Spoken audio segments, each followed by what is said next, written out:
преддверии профессионального праздника сотрудников органов внутренних дел состоялось открытие мемориала, посвященного памяти погибшим сотрудникам милиции отдела внутренних дел по Галскому району.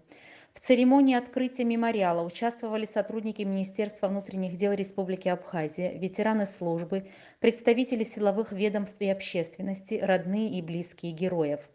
Открывая митинг, к присутствующим обратился министр внутренних дел, генерал-лейтенант милиции Гарри Арашба. Уважаемые присутствующие, сослуживцы, родители и родственники наших погибших коллег. Сегодня мы открываем мемориал в честь наших боевых товарищей. Эти люди, которые отдали жизнь во имя законности и правопорядка, светлого будущего нашего государства и построения законности в нашем обществе. На подвигах наших ребят воспитывается уже не одно поколение молодых офицеров. Чувство патриотизма, профессионализма и гражданского долга есть наша история, история нашей страны. Спасибо всем, кто внес свою лепту в создание этого мемориала. Уверен, что мы достойно и с честью будем нести традиции нашей службы, а также сохранять традиции наших дедов и прадедов. Вечная слава нашим героям! Присутствующие почтили память погибших возложением цветов к мемориалу.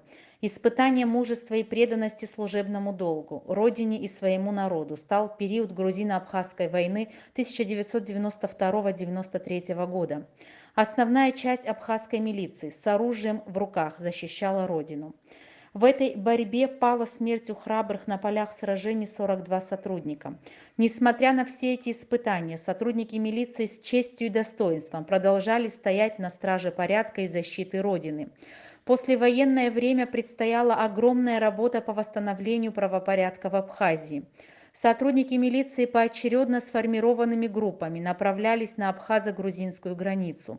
В это послевоенное время погибло 64 сотрудника милиции, из них 32 сотрудника отдела внутренних дел по Галскому району, которые несли службу, защищая гражданское население от преступных посягательств.